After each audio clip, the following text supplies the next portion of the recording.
Hello students, welcome to our channel MSBT Techno. तुम्ही जर नवीन असाल तर चॅनलला सबस्क्राईब करा आणि तुम्ही आधीचे दोन व्हिडिओ बघितले नसेल तर नक्की आपल्या प्लेलिस्टमध्ये जाऊन तुम्ही ते व्हिडिओ बघू शकता. आज आपण रिमेनिंग पार्ट कव्हर करणार आहोत. तुमची एक्झाम आहे 4 डिसेंबरला. सो त्यासाठी हा व्हिडिओ नक्कीच एकदम व्यवस्थित लक्ष देऊन आणि शेवटपर्यंत बघा. ओके. सो लास्ट टाइम आपण बघितलंय ICची फंक्शनॅलिटी बघितली, ब्लॉक डायग्राम मी तुम्हाला एक्सप्लेन केलेली आहे. ठीक आहे.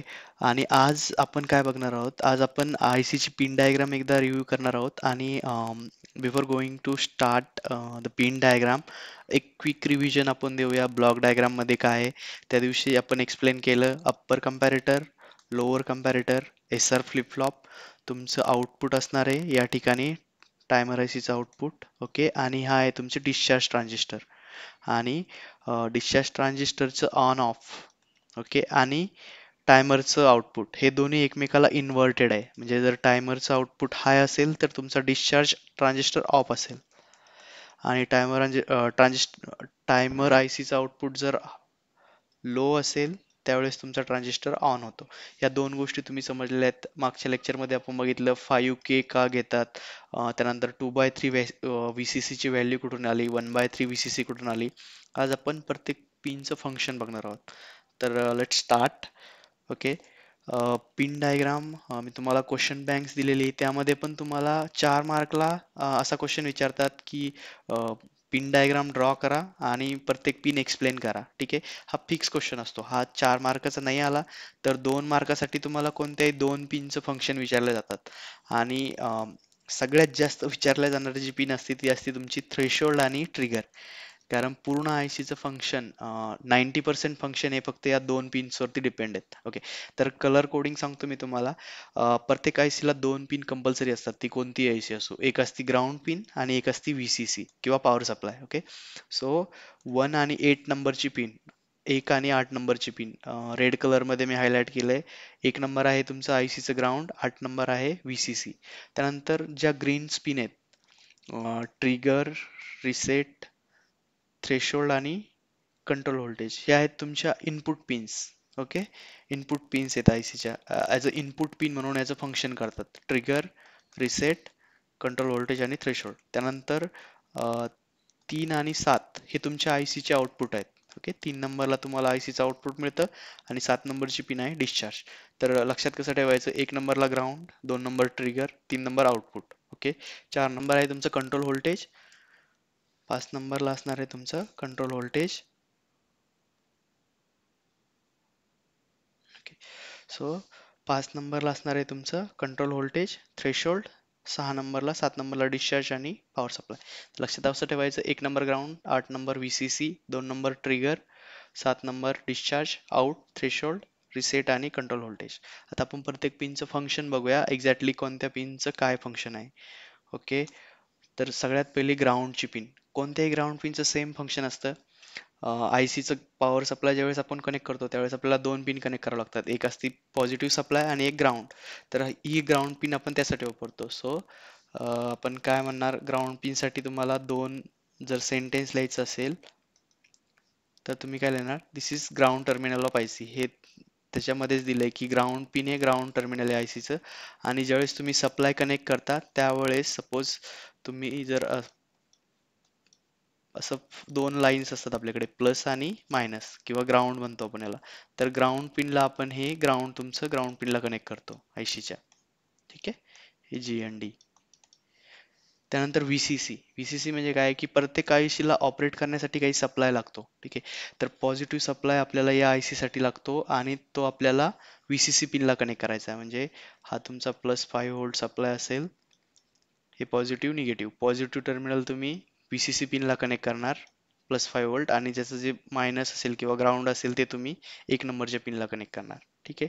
आणि फीचर्समध्ये आपण बघितले की आपली IC +5 पासून +18 व्होल्ट पर्यंत सपोर्ट करते. म्हणजे तुम्ही VCC ला +5 व्होल्ट टू 18 व्होल्ट कितीही देऊ शकता, तुमची IC प्रॉपर वर्क करेल. पण जर तुम्ही 5 व्होल्ट पेक्षा कमी दिलं तर IC will not work properly. किंवा if you applied greater than 18 volt, okay, you will set greater than 18 volt in power supply and connect to this IC. Then this IC will get damage. कारण जास्त voltage दिलं तर तो damage होईल, कमी दिलं तर तो वर्क करणार नाही. दोन पिनचं फंक्शन समजलं तुम्हाला. ग्राउंड, आयसीचं ग्राउंड आहे, VCC, आयसीचं VCC सप्लाय आहे. त्यानंतर ट्रिगर. ट्रिगर आणि डिस्चार्ज या दोन पिन एकदा व्यवस्थित समजून घ्या. दोन पिन जर समजल्या तर तुम्हाला पूर्ण चॅप्टर समजून जाईल हा. ठीक आहे. तर ट्रिगर फर्स्ट ब्लॉक डायग्राम मध्ये तुम्हाला माहिती आहे ट्रिगर इनपुट कुठे कनेक्ट केलं आहे, तर लोअर कम्पॅरेटरच्या इन्व्हर्टिंग पिनला. सो हे एक लाईन तुम्ही लिहू शकता, एकदम सिम्पल आहे. Trigger input is inverting pin of lower comparator. त्यानंतर जेव्हा तुम्हाला आयसीला काही पल्सेस द्यायच्यात किंवा ट्रिगर द्यायचे ते तुम्ही या पिनला कनेक्ट करतात. ठीक आहे. जसं आपण मोनोस्टेबल मल्टी व्हायब्रेटर डिझाईन करू त्यावेळेस जे पण ट्रिगर पल्सेस असणार आहे ते आपल्याला या आयसीच्या सेकंड पिनला द्यायचं, ज्याचं नाव आहे ट्रिगर. ओके. थर्ड पॉइंट हा अतिशय महत्वाचा आहे की Wien the voltage at this pin goes below 1.3 VCC, तर काय होईल की लोअर कम्पॅरेटरचा आउटपुट गोज हाय. आणि लोअर कम्पॅरेटरचा आउटपुट गोज हायज म्हणजे काय, तुमच्या टायमर आयसीचा आउटपुट पण हाय होईल. ओके. हा अतिशय महत्त्वाचा पॉईंट आहे की या आयसीचं पिन जर 1.3 VCC पेक्षा कमी गेलं ट्रिगर पिनचं व्होल्टेज, तर तुमच्या कम्पॅरेटरचं आउटपुट हाय होईल आणि तुमच्या आयसीचं आउटपुट पण हाय होईल. आणि याच्या अपोजिट काय होईल, आपण बघितलं की डिस्चार्ज ट्रान्झिस्टर आणि आउटपुट हे दोघं इन्व्हर्टेड आहेत. जर तुमचं आउटपुट हाय होत असेल तर तुमचा ट्रान्झिस्टर लो होईल, म्हणजे तुमच्या ट्रान्झिस्टरचा जो बेस आहे तिथे आपल्याला लो भेटेल आणि तुमचा T1 हा ऑफ होईल. तर 4 पॉईंट लक्षात ठेवायचे. दोन जरी लक्षात राहिले तर भरपूर सोपे आहेत. शक्यतो दुसरा आणि तिसरा पॉईंट खूप महत्वाचा आहे. हे दोन पॉईंट जरी लिहिले तरी तुम्हाला तुमचं मार्क्स कोणी कट करू शकत नाही. पण better will remember this all 4 points. Okay, simple आहेत. फर्स्ट, ट्रिगर पिन कुठे कनेक्ट आहे ब्लॉक डायग्राम मध्ये. ओके, इन्व्हर्टिंग पिन आहे लोअर कम्पॅरेटरची. नंतर any trigger pulses or train of pulses is apply to this pin. Monostable मध्ये आपण बघणार आहोत.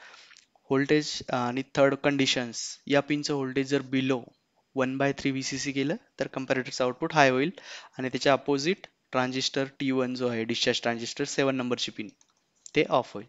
3 नंबरची पिन आहे आउटपुट. आउटपुट म्हणजे काय, तुमच्या आयसीचं जे पण आउटपुट असेल, स्क्वेअर वेव्ह, ट्रायंग्युलर वेव्ह किंवा तुम्ही काही वेगळं फंक्शन तयार करताय, हे फंक्शनचं जे आउटपुट असणार आहे ते तुम्हाला 3 नंबर पासून घ्यायचं आहे. ओके. जो लोड कनेक्ट करायचा आहे, रजिस्टिव्ह लोड असेल किंवा तुम्हाला काही एखादा ट्रान्झिस्टर ड्राईव्ह करायचं असेल किंवा आउटपुटला एखादा LED ब्लिंक करायचं असेल तर ते तुम्ही कुठे कनेक्ट करणार, 3 नंबरच्या पिनला. नंतर दोन टाईप्स आहेत त्याला कनेक्ट करायचे. एक असतो बिटवीन ग्राउंड पिन आणि आउटपुट, किंवा पॉवर सप्लाय आणि आउटपुट. याचे लॉजिक्स आपण एक्सप्लेन केलेले आहेत लास्टच्या व्हिडिओमध्ये. त्यानंतर रिसेट. रिसेट काय आहे, रिसेट कुठे कनेक्टेड आहे, तुम्ही जर ब्लॉक डायग्राम बघितली तर RS फ्लिप फ्लॉपच्या जो रिसेट पिन आहे त्याला आपली ही 4 नंबरची पिन कनेक्ट असते. आणि जेव्हा तुम्ही रिसेट कराल त्यावेळेस तुमची जी IC आहे ती लो देणार, ऍक्टिव्ह लो पिन आहे. ऍक्टिव्ह लो म्हणजे काय, ज्यावेळेस 0 देणार त्यावेळेस ती ऍक्टिव्ह होणार. ओके. आणि 1 देणार त्यावेळेस ती त्याचं काम करणार नाही, म्हणजे इनॅक्टिव्ह राहील, म्हणजे रिसेट करणार नाही तुमच्या आयसीला. ओके. तर तुम्हाला जर आयसी रिसेट करायची असेल, आउटपुट जर तुमचं हाय असेल आणि तुम्हाला ते 0 करायचं असेल, ऑल द स्टेट्स रिसेट करायचे असेल, तर तुम्ही रिसेट पिनला 0 करणार किंवा तिला ग्राउंडला कनेक्ट करणार. ठीक आहे. आणि जर तुम्हाला आयसीचं नॉर्मल फंक्शन पाहिजे असेल तर तुम्हाला ही पिन ऑलवेज VCC ला कनेक्ट करावं लागेल. सो मोस्ट ऑफ द ॲप्लिकेशनमध्ये आपल्याला हिला VCC ला कनेक्ट करायचं जर आपण रिसेट फंक्शन यूज करणार नसतो तर. 4 पिन समजलं तुम्हाला. तर नेक्स्ट बघूया कंट्रोल व्होल्टेज. 5 नंबरची पिन आहे कंट्रोल व्होल्टेज. कंट्रोल व्होल्टेज तुम्ही बघितलं, जी आपली 2/3 चा जो रेफरन्स व्होल्टेज आहे त्याच पॉईंटवरून आपण हा कंट्रोल व्होल्टेजची जी पिन काढलेली आहे 5 नंबरची VC. ओके. तर की जसं आपण बघितलं की आपल्या आयसीच्या स्टेट, आपल्या आयसीचे दोन थ्रेशोल्ड आहेत, एक आहे 2/3 VCC, एक आहे 1/3 VCC. ओके. आणि हे थ्रेशोल्ड जर तुम्हाला चेंज करायचे असेल तर तुम्ही हे चेंज करू शकता by applying some voltage at control voltage pin. Okay. आणि किंवा तुम्हाला एक्सटर्नल AC सिग्नल द्यायचा असेल आयसीला तर तो तुम्ही या पिनला देऊन PWM सिग्नल तयार करू शकता. PWM म्हणजेच pulse with modulated signal wave form तयार करू शकता. आणि जेव्हा ही पिन यूज करत नाही तेव्हा तिला एक कॅपॅसिटर कनेक्ट करायचा बायपास आणि ग्राउंडला कनेक्ट करायचा 0.01 मायक्रोफॅरेडचा. ओके. हे पण आपण बघणार आहोत ॲप्लिकेशनमध्ये. तर कंट्रोल व्होल्टेजमध्ये जास्त नाही आहे लिहिण्यासारखं, फक्त तुम्हाला लक्षात ठेवायचं आहे की या पिनवर जर तुम्ही एक्सटर्नल व्होल्टेज अप्लाय केलं तर तुमच्या आय सीचा जो थ्रेशोल्ड आहे 2/3 VCC 1/3 VCC याच्या व्हॅल्यू चेंज होतील. त्यानंतर एक्सटर्नल AC व्होल्टेज जर तुम्हाला द्यायचं असेल टू जनरेट PWM तर तुम्ही या पिनला देणार आणि जर तुम्ही यूज नसेल करत तर एक कॅपॅसिटर कनेक्ट करून तिला बायपास करायचं.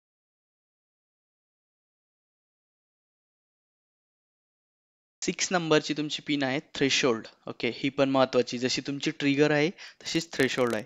तर थ्रेशोल्ड काय आहे? This is non inverting terminal of upper comparator. म्हणजे काय की plus input of your UC. आपण बघितलं UC आणि LC. ट्रिगर काय आहे? ट्रिगर जी पिन आहे तुमची ट्रिगर पिन ही तुमची LC ची इन्व्हर्टिंग पिन आहे आणि जी थ्रेशोल्ड आहे ती UC म्हणजे अप्पर कंपॅरेटरची नॉन इन्व्हर्टिंग पिन आहे. ठीक आहे, हे दोन गोष्टी लक्षात ठेवा. आणि दुसरा पॉईंट असा आहे की Wien the voltage at this pin is greater than threshold voltage. म्हणजे काय, या पिनचं व्होल्टेज या पिनचं व्होल्टेज जर 2/3 VCC पेक्षा जास्त असेल तर तुमच्या कंपॅरेटरचं द अप्पर कंपॅरेटर आउटपुट म्हणजे UCचं आउटपुट काय होणार? हाय होणार. UCचं आउटपुट हाय होणार म्हणजे काय होणार? ट्रान्झिस्टर ऑन होणार आणि तुमचं आउटपुट लो होणार. डिस्चार्जचं फंक्शन काय आहे की तुमचा एक ट्रान्झिस्टर आहे IC मध्ये ब्लॉक डायग्राम मध्ये आणि त्या ट्रान्झिस्टरची जे कलेक्टर आहे, ओके, हा तुमचा ट्रान्झिस्टर आहे. इकडे ग्राउंड केलेलं आहे आणि ह्या ट्रान्झिस्टरची हा 7 नंबरची पिन बाहेर काढायली. याला आपण नाव देणार आहे डिस्चार्ज. ओके, आणि ICचं जे क्यू आहे, क्यू आउटपुट फ्लिप फ्लॉपचं, ते आपण इथं कनेक्ट केलेलं आहे. तर अशा प्रकारे डिस्चार्जचं फंक्शन तुम्हाला समजलं. तर तुम्हाला आता फंक्शन समजलेत. आता आपण बघणार आहोत की IC 555 चे ॲप्लिकेशन्स काय, आपण ती कुठे वापरू शकतो आणि त्याचे ॲप्लिकेशन्स काय. तर हा एक क्वेश्चन्स आहे इकडे तुमच्या मॉडेल आन्सर पेपरमधला आहे. लास्ट इयरचा जो तुमचा LIC सब्जेक्ट होता, आय स्कीम मधला हा मॉडेल आन्सर पेपर जरी असला तरी तुम्हाला पण हा सेम सिलेबस के स्कीम मध्ये पण आहे. ओके, तर हा असा एक प्रश्न तुम्हाला विचारू शकतो. Sketch the astable multi vibrator using IC 555 and explain it. तर तुम्हाला काय करायचंय बघा, पिन डायग्राम पाठ करणं तुम्हाला कंपल्सरी आहे. ओके, जर तुम्ही पिन डायग्राम व्यवस्थित लक्षात ठेवली तर तुम्हाला मोनोस्टेबल आणि अस्टेबल मल्टी व्हायब्रेटरला जास्त एफर्ट्स घ्यावे लागणार नाहीत. ओके, तर बघा तुम्ही काढली. सगळ्यात आधी काय करायचंय की हे बघा, तुम्ही IC काढली. ICचे दोन पिन्स काढून घ्यायच्या, 4 आणि 8. आता 8 काय आहे? 8 तुमची VCC आहे, म्हणजे ती तुम्ही VCC आहे तर तुम्ही VCC ला कनेक्ट करणार. ठीक आहे. 4 नंबर काय आहे? रिसेट पिन आहे. आपण बघितलं की तुम्हाला जर ICचं फंक्शन करायचं असेल तर तुम्हाला रिसेट पिन ऑलवेज VCC ला कनेक्ट करावं लागेल. ठीक आहे, तर मी तिला VCC ला कनेक्ट केलं या ठिकाणी. त्यानंतर काय आहे बघा, 7 नंबर तुमचं डिस्चार्ज आहे आणि 6 आणि 2. 6 नंबरची पिन कोणती आहे? थ्रेशोल्ड. 2 नंबर काय आहे? ट्रिगर. ओके, या दोन पिन तुम्हाला कंबाईन करायच्यात. ठीक आहे, ही तुमची IC झाली. तुमची ही झाली 7 नंबरची पिन, ही झाली तुमची 6 आणि 2. ठीक आहे, आता काय करायचं, VCC मधून एक रजिस्टर करायचा आणि तो तुमच्या 7 नंबरला कनेक्ट करायचा. त्यानंतर पुन्हा एक रजिस्टर ड्रॉ करायचा आणि या दोन्हीच्या सेंटर पॉईंटला कनेक्ट करायचा आणि खाली एक कॅपॅसिटर कनेक्ट करायचा आणि ग्राउंड झाला तुमचा. आणि 3 नंबर काय आहे तुमचं आउटपुट, तुम्ही हिला V आउटपुट नाव देणार 3 नंबर पिनला. त्यानंतर 5 नंबर पिन आहे कंट्रोल व्होल्टेज. आपण सांगितलं की ज्यावेळेस आपण 5 नंबर पिन यूज करणार नाही त्यावेळेस आपण तिला एक कॅपॅसिटर कनेक्ट करून ग्राउंड करणार. आणि 1 नंबरची पिन ग्राउंड आहे तर ग्राउंडला कनेक्ट करा. सिंपल सर्किट आहे. कसं लक्षात ठेवायचं, 4 आणि 8 कंपल्सरी VCC ला कनेक्ट करायच्यात. ओके, त्यानंतर VCC चा जो तुमचं कनेक्शन आहे, हा कनेक्शन आणि 7 नंबर त्यामध्ये तुमचा एक रजिस्टर राहणार RA. त्यानंतर पुन्हा 7 आणि 6 आणि 2 ला तुम्ही कंबाईन केलं या ठिकाणी, त्यामध्ये पुन्हा एक रजिस्टर आहे RB आणि याच पॉइंटला तुम्हाला एक कॅपॅसिटर कनेक्ट करायचा आहे C. ओके, 2 रजिस्टर, एक कॅपॅसिटर या साईडला. 4 आणि 8 VCC ला कनेक्ट करायचे. 3 नंबर तुमचा आउटपुट आहे, ॲज इट इज आउटपुट राहणार. 5 नंबर आपण यूज करत नाही तर त्याला 0.01 मायक्रोफॅरेड कॅपॅसिटर कनेक्ट करणार आणि अ, फक्त C लिहिलं तरी चालतं, आपण काही डिझाईन करत नाही. फक्त इथं तुम्ही C जरी दाखवलं तरी पण ठीक आहे. ठीक आहे, आणि त्याला ग्राउंड करायचं आहे आणि 1 नंबर ग्राउंड. ओके, तर याचं फंक्शन कसं लिहायचं बघा. हे झालं, तुम्ही डायग्राम काढली, 2 मार्क तुम्हाला मिळले. आता 2 मार्क तुमच्या एक्सप्लेनेशनला असणार आहेत. तर मॉडेल आन्सर पेपरमध्ये कसं दिलंय बघा, सिक्वेन्स दिलेत की इनिशियल स्टेज काय असती. तर याने सुरुवातीला ठरवलंय Q is high. Okay, Q high म्हणजे काय होणार, तुमचं ट्रान्झिस्टर ऑन होणार आतमधलं. ट्रान्झिस्टर ऑन होणार म्हणजे काय होणार की तुमचा कॅपॅसिटर डिस्चार्ज होणार. ट्रान्झिस्टर ऑफ असेल तर तुमचं कॅपॅसिटर चार्ज होणार. 2-3 सिक्वेन्स तुम्हाला लक्षात ठेवायचे आहेत. तर इनिशियली काय होतं बघा, जेव्हा तुम्ही एक सप्लाय देणार त्यावेळेस काय होणार, हा तुमचा VCC आहे. ओके, हे VCC मधून असं करंट येणार, ते करंट तुमच्या RB मधून जाणार आणि तुमच्या C ला चार्ज करणार.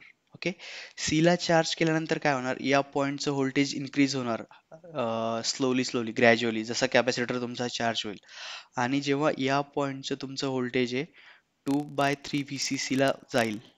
ठीक आहे, 2/3 VCC ला जाईल त्यावेळेस काय होणार, तुमचा इंटरनल जो ट्रान्झिस्टर आहे, डिस्चार्ज ट्रान्झिस्टर, तो ऑन होणार. तो ऑन झाला की तुमचा जो C आहे, तो C थ्रू RB, हा तुमचा C, हा पाथ लक्षात ठेवा. कसं कसं लक्षात ठेवायचं, कॅपॅसिटर मधून एनर्जी जाणार RB मध्ये, RB मधून जाणार 7 ला, आणि 7 चा जो तुमचा कलेक्टर असेल त्यामधून ग्राउंडला असणार. म्हणजे ज्यावेळेस तुमचा कॅपॅसिटर चार्ज होणार, तो चार्ज होणार थ्रू VCC, RA, RB आणि C, हा तुमचा चार्जिंगचा पाथ असणार. आणि डिस्चार्ज होताना काय होणार, तुमचा कॅपॅसिटर मधली एनर्जी RB मध्ये जाणार, RB मधून ती तुमच्या T मध्ये जाणार म्हणजे ट्रान्झिस्टर मध्ये, म्हणजेच डिस्चार्ज पिन मधून.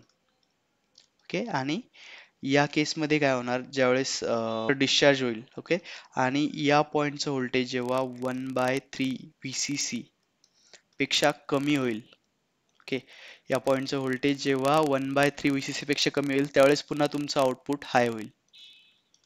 ओके, तर इकडे बघा या ठिकाणी वेव्हफॉर्म आहेत. इनिशियली तुमचा कॅपॅसिटर चार्ज व्हायला स्टार्ट होईल, इनिशियली तुम्हाला हाय आउटपुट भेटेल. ओके, ज्यावेळेस तुम्ही हा कॅपॅसिटर चार्ज होईल स्लोली C, आणि तो कंटिन्युअस चार्ज होईल होईल या पॉइंट पर्यंत येईल 2/3 VCC. एकदा का तो 2/3 VCC आला की तुमचा डिस्चार्ज ट्रान्झिस्टर ऑफ होईल, सॉरी, डिस्चार्ज ट्रान्झिस्टर ऑन होईल. ट्रान्झिस्टर ऑन झाला की कॅपॅसिटर डिस्चार्ज होणं स्टार्ट होईल. पुन्हा डिस्चार्ज होऊन तो जेव्हा 1/3 VCC पर्यंत येईल, जेव्हा तुमचा ट्रान्झिस्टर ऑन होईल त्याच इन्स्टंटला तुमचं आउटपुट ऑफ होईल किंवा झिरो येईल. ओके, हे तुम्हाला माहिती आहे, ट्रान्झिस्टर आणि आउटपुट हे इन्व्हर्टिंग असतं. पुन्हा जेव्हा कॅपॅसिटर डिस्चार्ज होत होत तुमचं 1/3 VCC ला येईल, त्या केसमध्ये पुन्हा तुमचा ट्रान्झिस्टर, या केसमध्ये तुमचा ट्रान्झिस्टर ऑन असतो, यामध्ये ऑफ असतो. पुन्हा इकडे ऑन होईल तो, पुन्हा इकडे ऑफ होईल. म्हणजे काय होतंय, तुमचा कॅपॅसिटर चार्ज डिस्चार्ज होईल आणि त्यामुळे तुम्हाला अशी वेव्हफॉर्म मिळेल, आणि या वेव्हफॉर्म वरून तुम्हाला आउटपुट वेव्हफॉर्म मिळेल. तर ही डायग्राम लक्षात ठेवा, आणि ही डायग्राम काढून तुम्ही इझिली राईट करू शकता याचे सिक्वेन्स. हे थोडंसं कॉम्प्लेक्स त्यांनी दिलेलं आहे याच्यामध्ये, ठीक आहे. पण महत्त्वाचं काय आहे की तुम्हाला लक्षात ठेवायचं की कॅपॅसिटर चार्ज कसा होतो आणि डिस्चार्ज कसा होतो. त्यानंतर या दोन कंडिशन तुम्ही जर लक्षात ठेवल्या तर तुम्हाला इझी जाईल अंडरस्टँड करायला. त्यानंतर फॉर्म्युला बघा, हे 0.693 कॉन्स्टंट आहे, याचं एक इक्वेशन असतं, ते जर आपण डिराईव्ह केलं तर तुम्हाला या 0.693 ची व्हॅल्यू मिळेल. पण या डिप्लोमा लेवलला तुम्हाला आता गरज नाही आहे, तर तुम्हाला फक्त लक्षात ठेवायचं आहे T1 म्हणजेच याला आपण ऑन टाइम म्हणतो. ओके, तुमच्या स्क्वेअर वेव्हचा जो ऑन टाइम आहे, ओके, याचा फॉर्म्युला काय असणार आहे, 0.693 into RA plus RB into C. Okay, RA plus RB का घेतो आपण, टी ऑन म्हणजे तुमचा जेव्हा कॅपॅसिटर चार्ज होतो, ज्यावेळेस चार्ज होतो त्यावेळेस तुमच्या RA प्लस RB दोन्ही पिक्चर मध्ये येतात, म्हणून RA plus RB into C. आणि ज्यावेळेस डिस्चार्ज होतो, डिस्चार्ज होताना काय करतो, तुमच्या कॅपॅसिटर मधून करंट फ्लो होईल, पण ते VCC कडे नाही जाणार, ते RB मधून तुमच्या IC मध्ये जाऊन 7 नंबर पिनचा जो तुमचा ट्रान्झिस्टर आहे ब्लॉक डायग्राम मधला, त्यातून डिस्चार्ज होईल. ओके, तर ऑफ जो टाइम आहे, ऑफ टाइम मध्ये तुमचं इक्वेशन असणार आहे 0.693 इंटू RBC, म्हणजे RB ची व्हॅल्यू इंटू C व्हॅल्यू. आणि याला जर हा तुमचा T on T of total time जर काढायचा असेल तर T on plus T of, हे दोन्ही टाइम तिथं ऍड करा. हे लक्षात नाही ठेवलं तरी चालतं, टी ऑन आणि टी ऑफचे इक्वेशन लक्षात ठेवा, ठीक आहे. आणि फ्रिक्वेन्सी काढायची तर काय असते, फ्रिक्वेन्सी काढायची तर 1/T, हा एक फॉर्म्युला लक्षात ठेवा, यावरच तुम्हाला प्रॉब्लेम विचारले जातात. नेक्स्ट, इथे अजून जर तुम्हाला मागच्या ह्याच्यात समजलं नसेल तर लक्षात ठेवा कसं काम करते. ओके, तर बघा, VCC ज्यावेळेस तुम्ही देणार इनिशियली, जसं VCC दिलं तुमचं आउटपुट हाय असणार, ओके, 1 असणार, आणि याच इन्स्टंटला काय होणार, तुमचा हा C1 चार्ज होणार through R1 plus R2. Okay, हा चार्ज झाल्यानंतर काय होणार, एका पॉइंटला या, हा जो पॉइंट आहे तुमचा, ठीक आहे, या पॉइंटचं व्होल्टेज 2/3 VCC होणार, ठीक आहे, कंटिन्युअस चार्ज झाल्या. जसा हा 2/3 VCC झाला त्यावेळेस तुमच्या अप्पर कंपॅरेटरचा आउटपुट हाय होणार म्हणजे 1 येणार. हा 1 झाला म्हणजे तुमचा Q1 होणार. ओके, Q1 झाला म्हणजे तुमचा ट्रान्झिस्टर ऑन होणार. ठीक आहे, काही ठिकाणी हा Q ला कनेक्ट केलेला आहे किंवा काही ठिकाणी इन्व्हर्ट केलेलं आहे. दोन्हीचं लॉजिक सेम आहे, जास्त काही चेंजेस नाही आहेत. पण तरी पण हे दोघं एकमेकाला कॉम्प्लिमेंटरी असतात. म्हणजे ट्रान्झिस्टर जर ऑन असेल तर तुमचं आउटपुट ऑफ असेल किंवा झिरो असेल. ओके, जसं हा ट्रान्झिस्टर ऑन झाल्यावर काय होईल, तुमचा कॅपॅसिटर डिस्चार्ज करेल. या सी मधून असं करंट फ्लो होईल, ते तुमच्या ट्रान्झिस्टर मध्ये येईल आणि इथून तुमच्या ग्राउंडला कनेक्टेड आहे हा पॉइंट. ओके, हा ग्राउंडला जाईल.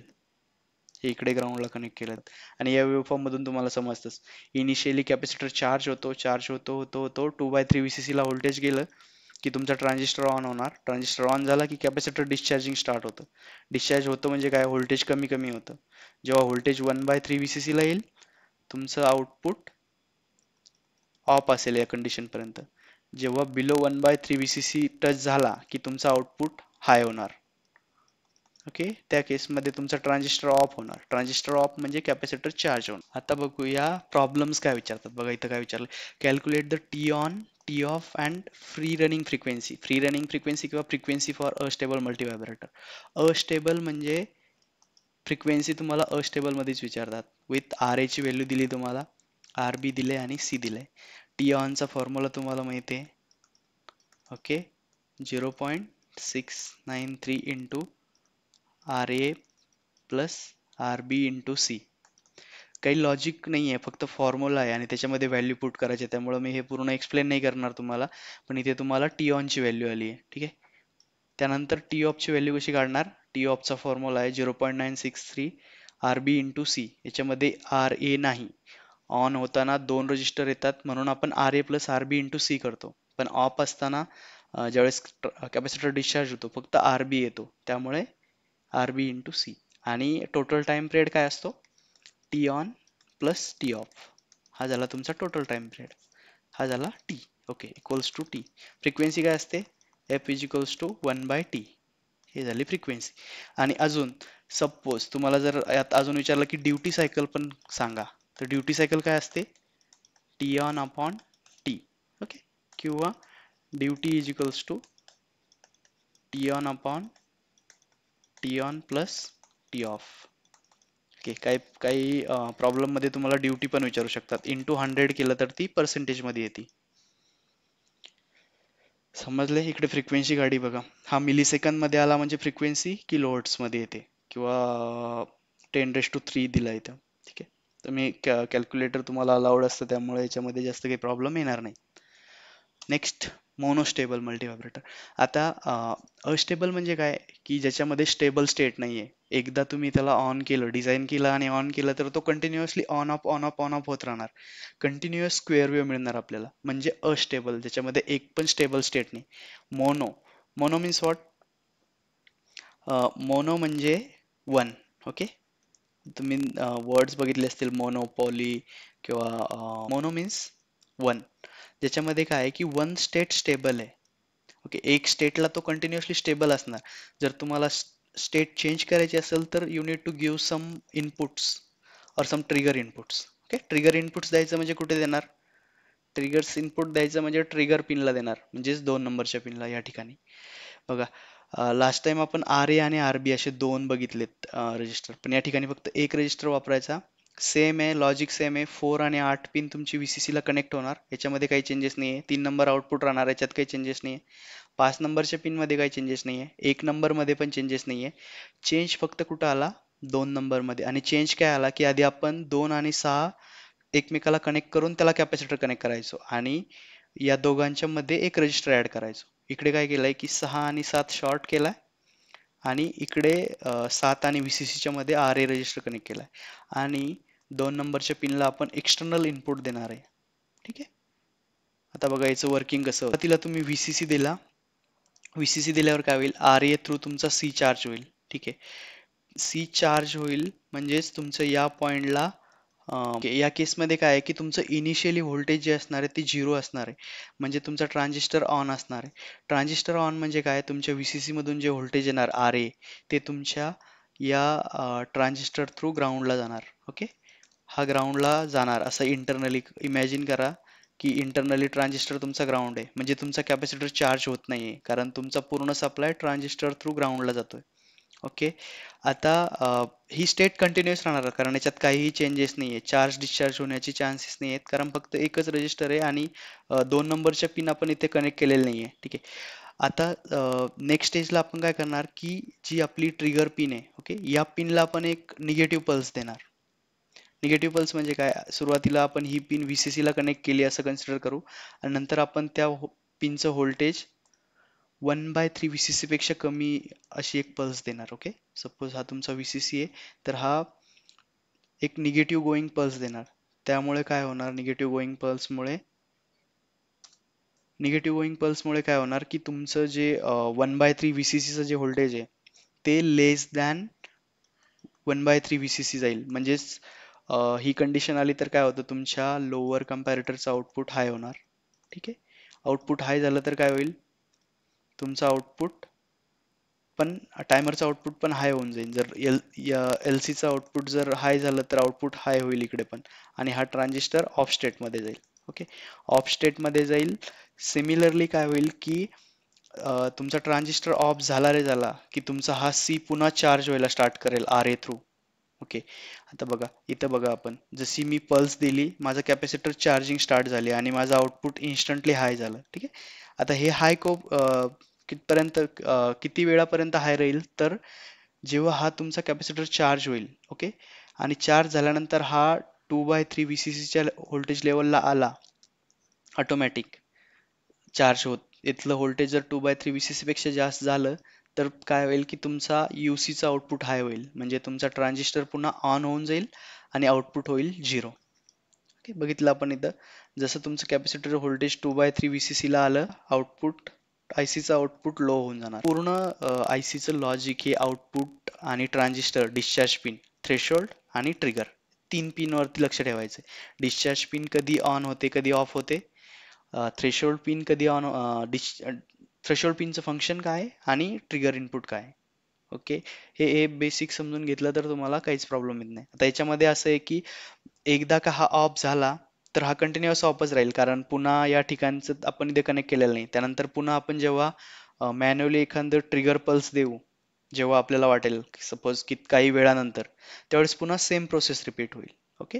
म्हणजे काय होतं की इनिशियली IC कंटिन्युअस ऑफ राहते. ठीक आहे, ही ऑफ आहे आणि आपण तिला जर पल्स दिली तर ती काही वेळासाठी ऑन होते, पुन्हा ती ऑटोमॅटिक ऑफ होणार आणि नेक्स्ट पल्सची वाट बघणार. म्हणजे ही जी तुमची स्टेट आहे ऑफ स्टेट, ही झाली तुमची स्टेबल स्टेट. एकदा तुम्ही पल्स दिलं की काही वेळासाठी ऑन राहणार, नंतर पुन्हा 0 होऊन जाणार. म्हणजे एक स्टेट स्टेबल आहे आणि तुम्हाला जर स्टेट चेंज करायची असेल तर कंटिन्युअस ट्रिगर पल्स द्यावे लागतील. जे की अस्टेबलमध्ये ते ऑटोमॅटिक प्रोसेस होतं, जसं आपण RC आणि हे सेट केलेले आहेत व्हॅल्यू आहेत तर ते ऑटोमॅटिकली स्क्वेअर वेव्ह जनरेट करतो. बघू आपण याचे प्रॉब्लेम खूप सिम्पल असतात. याच्यामध्ये फक्त ऑन टाइम आपण कंट्रोल करू शकतो. ठीक आहे. ऑफ टाइम आपण कंट्रोल करू शकत नाही कारण तो आपल्यावरती डिपेंड आहे की आपल्याला किती वेळानंतर ट्रिगर पल्स द्यायची आहे. ठीक आहे. तर याच्यामध्ये फक्त तुम्हाला ऑनचाच इक्वेशन आहे आणि ते पण एकदम सिम्पल आहे. 1.1 into RA into C. RA म्हणजे हा तुमचा रजिस्टर, C म्हणजे कॅपॅसिटर. टायमर IC आहे, नावातच टायमर आहे आणि आपण टाइम कसा डिफाईन करतो, टाइम कॉन्स्टंट आपण बघितला आहे R into C. R into C is nothing but your time. आणि 1.1 हे तुम्ही ज्यावेळेस कॅपॅसिटरचं इक्वेशन सॉल्व्ह कराल त्यावेळेस ही व्हॅल्यू येते. तर तुम्हाला अस्टेबलसाठी लक्षात ठेवायचं आहे 0.693 ऑन टाईमसाठी. Okay. Into RA plus RB into C. आणि अस्टेबलच्या ऑफ टाईमसाठी काय आहे 0.693 इंटू RB इंटू C. आणि मोनोस्टेबलमध्ये फक्त एकच इक्वेशन आहे कारण त्यात फक्त एकच स्टेट आपण कंट्रोल करू शकतो आणि ती आहे टी ऑन. आणि टी ऑन कशावर डिपेंड असणार 1.1 इंटू RAC कारण याच्यात B नाहीच आहे. ओके. सिम्पल प्रॉब्लेम आहेत, विचारलेत पण असेच की RT ची व्हॅल्यू दिली तुम्हाला, RT किंवा RA थोडंसं चेंज करणार, तुम्हाला लक्षात ठेवावं लागणार ते. आणि CT, R आणि CT, आणि तुम्हाला सिम्पल व्हॅल्यू कॅल्क्युलेट करायची. आणि याच्यामध्ये ऑफ टाईम नाही आहे त्यामुळे याच्यात फ्रिक्वेन्सी आणि ड्युटीज तुम्हाला विचारत नाही शक्यतो. किंवा काय करतील तुम्हाला टी ऑन देतील ओके. आणि आर ए आणि सीच्या व्हॅल्यू काढा सांगतील, तर त्यावेळेस तुम्ही काय करायचं आहे की एक आर एची व्हॅल्यू कन्सिडर करायची किंवा सीची व्हॅल्यू कन्सिडर करा. सपोज तुम्ही म्हणणार की माझ्याकडे टी ऑन आहे, आर ए मला फाइंड करायचा आहे, इंटू सीची व्हॅल्यू मी काहीतरी एक घेणार. सपोज मी घेणार 1 × 10⁻³ म्हणजे 1 मिली फॅरड कॅपॅसिटर फॅरडमध्ये. किंवा तुम्ही आर कन्सिडर करू शकता. सपोज मी म्हणेन माझ्याकडे आर 10K आहे आणि टी ऑन मला माहिती आहे, त्यावरून तुम्ही सी काढू शकता. ओके. थोडंसं रिव्हिजन करा आणि एकदा बघा सिक्वेन्स कसा होतो, एकदा हे बघून घ्या, वाचायचा प्रयत्न करा, समजायचा प्रयत्न करा. तर सोपं आहे. एक एक ब्लॉक डायग्राम समजली तर तुम्हाला त्याचे सगळे ॲप्लिकेशन समजून जातील. आणि दोन्हीपैकी एक फिक्स विचारतात, स्टेबल किंवा बायस्टेबल किंवा त्याच्यावरचे problems. So thank you and all the best.